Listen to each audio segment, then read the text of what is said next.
Hey, Mortgage Coach community, Dave Savage here, and today I have Mr. Jack Daly. What's up, Jack?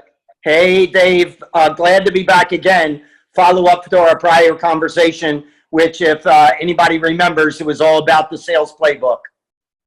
Absolutely. Well, Jack, you got a lot of great feedback on it. If anybody missed that first interview, I'm putting a link down below. Also, Jack is an incredible author. You know, your most recent book and your book on the playbook, the hypergrowth playbook, I really wanted to center this call around because last time we talked about lead conversion, we've referenced the lead conversion playbook, but given how much work you've done with big companies, how much work you've done helping companies and teams create playbooks, I wanted to get your opinion on, one, why everybody needs their own playbook. Load up, the team needs it, the company needs it. And then two, what needs to be in that playbook so that our lead conversion playbook, our lead generation playbook, they really become resources as loan officers create their own playbooks. Perfect. So you can interrupt me wherever you want, but I'm just going to let it rip, okay? Let it rip, buddy. Cool. So I speak all over the world to as many industries as possible that you could think of, although my roots go deep in the mortgage industry with 25 years of leading and building mortgage companies. So I understand the pressure that goes on in that business. I understand interest rates and compression and all of those types of topics I'm so familiar with, and quite frankly, happy to not be involved anymore. But nonetheless, no matter where I go in the world and no matter what business I'm in front of, my message resonates. And the message is this: sports teams are run better than most businesses. You see, there isn't a sports coach in any business, in any sport at any level that would consider putting their players on the field without a playbook, without the systems and processes for each person to follow. My largest sales force in the mortgage industry was 2,600 originators. And what I used to say is, guys, there aren't 2,600 best ways to sell this stuff. Let's figure out the best optimal system and process, practice it, and implement it. And so from that thought process became the sales playbook for hyper sales growth, which is available on my website, which is available on Amazon. It's available everywhere. And it details out how to build the playbook. But I got to tell you something, Dave. After our last time together, you mentioned the lead conversion playbook. And I went and I took a look at it. And while it's just a subset of the overall sales playbook, a company needs a playbook and an individual loan originator needs a sales playbook. What will take a possible prospect and take them to the finish line? How do you work the pipeline? How do you develop leads? How do you make sure that the leads go from a lead into a relationship into a possible lifelong relationship with a customer? And let's not also forget our third-party originators, what I call maybe the realtor builder community that can drive business to us as well. And what is our system and process and playbook for that? Here's the message in the mortgage industry. The mortgage industry is full of top performing originators. But when I view it, it's the same people year after year. Now, they've got the same economy. They have the same competitors. They basically have the same products at the same pricing. And don't talk to me about an eighth of a difference on price because it doesn't matter. But why would the top people be top? Well, whenever I talk with the top people, what I find is this: they have a followed system and process. They do it with each prospect, and they follow it all the way along the way. So let me take that concept and just focus in on what you provided to the marketplace through your article on the lead conversion playbook. I really want to go there because it dovetails really well with my messages that I'm giving worldwide in every business. The first one is leveraging technology. And the point that I try to make here is, how would you like to generate more business with less work? Because if you're interested in doing that, then you better get on the technology bus. Because if I'm going to leverage a CRM system and I'm going to be involved in touching my prospect, and by the way, the recent study says that it takes 9 touches before the prospect knows you exist.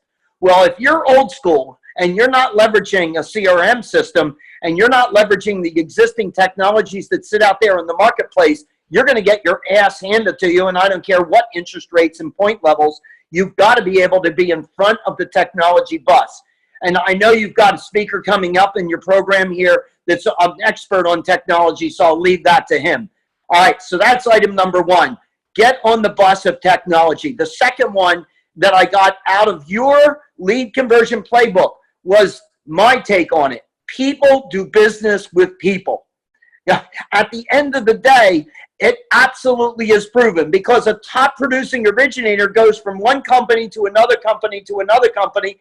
And by the way, his folks follow him. And he doesn't go be a top producer and leave that company and go to a new one and start at the bottom. It's because they don't do business with companies, they do business with people. But here is the key. People do business with people they like. And so, are you being sensitive as originator to the profile, to the style of the person to whom you're marketing to whom you're courting? You see, I'm a driver personality. I can be blunt and I can be direct and I can overpower somebody. But if I originate in my style, then 3/4 of the time I'm going to misfire, because 3/4 of the world are operating in a different style than me. I could have the best price with the best service, with the best fees, and the best loan programs, but it wouldn't matter if the person doesn't like me. Here's the key. People do business with people they like. They tend to like people that are more like them. You have to figure that out and be empathic to the person's style. If I'm calling on someone that's much more amiable, you would find that I would speak slower, you would find that I would speak lower, and I'd take a lot of the edge that I typically have out of the equation. That's item number 2. Let me go to item 3, and I've got 5 that I want to cover in this lead conversion playbook, all of which you've kind of gone through a good bit, but I'm just validating. Leveraging social media. And by the way, if I'm pounding on the word leverage today, it's by intent. Leverage is, how can I make more money with less work? How can I generate more business with less work? I say anything that's sitting out there in the social media and internet world that can possibly up my recognition factor is a good thing to leverage. I'll give you one. Facebook. I do open seat workshops on sales all over the world. I will tell you that 20% of the people that come into my workshops at somewhere in the neighborhood of $800 a seat for the day, 20% of those people that are attending my workshops came by way of a referral from a Facebook friend. Now, I also will tell you that if I'm putting 100 people in a workshop and that's 20 of them at $800 a pop is $16,000. If I do 10 of them in a year, it's $160,000. But I actually do 30 of them in a year, so now we're at $750,000 through a Facebook referral, because people do business with people they like, and they tend to like me more because I have a big presence on Facebook. Yet, I say that, and I'm in Australia a couple of weeks ago, and a woman in Sydney stands up in the middle of the room and says, I keep my personal life separate from my business. I'll never do that on Facebook. And I had to tell her that story and say, and by the way, you're one of the dumbest asses I've run into, because I would have lost $500,000 a year in revenue had I not leveraged Facebook. So I'm going to leverage Facebook. I'm going to leverage all of the different mediums. When I think of YouTube, you can subscribe to me on YouTube and get 2- and 3-minute tips all day long as I'm running around with my phone doing YouTube videos. And where did I get the idea to leverage YouTube? From Justin Bieber.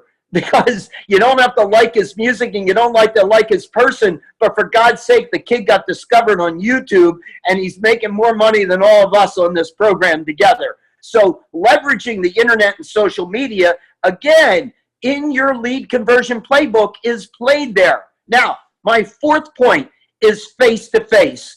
People do business with people, face-to-face. Now, you and I today, Dave, are face-to-face. We're just leveraging the technology to be face-to-face. But if I combine your total cost analysis that takes all of the mystery out of the loan business and puts it in black and white, and I take that and couple it with a face-to-face presentation, the guy that isn't doing it that way can't stand a chance. And I can put enough worry in a person's mind about the slick guy that doesn't have the facts and is just bending you over in terms of a salesman approach like a used car guy. He doesn't stand a chance next to a professional that brings the numbers in a very cogent way and does it in a face-to-face type presentation. That's, again, leveraging technology. And the last point I wanted to make was immediate gratification society. That's what we have turned into. And we don't even know that it's happening to us as it's taken place. We used to have 3 channels on the television, and we had to get up off our ass to change the station. Today, we've got a remote control, and we can dial through 200, 300 different channels on the TV. We can watch multiple programs at the same time. That is fueling something in us as humans called immediate gratification. We want things now. And so what we have to do is we need to make sure that we're staying in touch with our prospects, with our borrowers, and with our third-party entities on a regular, ongoing basis. What I mean by that, if you're not calling regularly your prospects and just checking in with them at least once a week, you're going to get beat by the guy who does. We are seeking immediate gratification. I can tell you in my business as a speaker that it is an impulse buy business. That if I have books for sale, and you can mention it on here and I can mention it on here, but the act of people watching me speak live, if I've got a stack of books here, they buy them there. If they make a note that says buy the book later, it doesn't take place. This society we work in is immediate gratification society. The way a loan originator can feed that is by staying in touch with your borrowers and staying in touch with your prospects and staying in touch with your third parties on a regular weekly basis. That's minimum a call regularly. And then last point that I would talk to you about is this. In your lead conversion playbook, Dave, the strategic tips at the end, submit it by top producers that are known throughout the nation. I put one word to it, priceless. I could skip everything that you put in your playbook and dig right down into the strategic tips and be ahead, way ahead from where I am today if I were in the originating of loan business. Well, that's my 2 cents. Go for it. Wow. So first of all, that was awesome. Anybody watching this, 2 things. I'm going to put a link down below so you don't have to write it down. You can click to buy Jack's book on playbooks. And 2, I'm going to put a link to our conversion playbook. If you are a mortgage professional and you want to optimize conversions, check it out. So Jack, before you go, you had referred me to Salam Ishmael. And you, in that last interview we did, you said how this is such an important book for mortgage executives. And I'm interviewing him in a couple days. Could you just share to the mortgage industry why they need to tune into that, why they need to read the book, and what you think of this guy? Yeah, well, so the first thing I would tell you that we have spoken on the same stage in the last 2 years to probably about 10,000 people collectively. Every time that he gets to speak before me, I hate it because following him is unbelievable in terms of an effort. The guy will absolutely unseat you and blow your mind. The last time he and I were together, I was in a room of 700 executives running companies, and when they took a half-hour break before I came on, I looked at their faces, and 90% of them looked like they were going to jump off of the roof of a tall building. This guy's message basically is scary as hell, but he means it in a positive way, and that is the capabilities of technology are going up like this. The costs are going down like this. I'm talking to you today on an iPhone. That iPhone, next year, by the way, is the 50th anniversary of Neil Armstrong walking on the moon. Next year, at 50 years, celebrating that big walk, My iPhone has more capability technologically than what we used to put him on the moon 50 years ago. And I got it for $500. So when you've got the cost going like this and the capabilities going like that, what it says is this, that everybody, whether you're a salesperson, a loan originator, a sales manager, whether you're an owner of a business, if you don't relook your business from a technological standpoint, no matter how successful you've been over the last 5 years, don't make a change in the next 5, you're out of business. He's really, really ringing that bell. But here is the silver lining. The silver lining is that if you know that and you take advantage of it, you can jump the shark in the business. You get in front of this thing and call it a parade instead of a monster. You go and become the technology ahead of your competitors, and you'll be one of the guys that thrives. My take in our business, in your business, in the lending business is this. Originators are going to survive, and they're going to do really well. There's just going to be fewer of them. And the ones that are going to last are going to be the ones that are on the technological breakthrough front.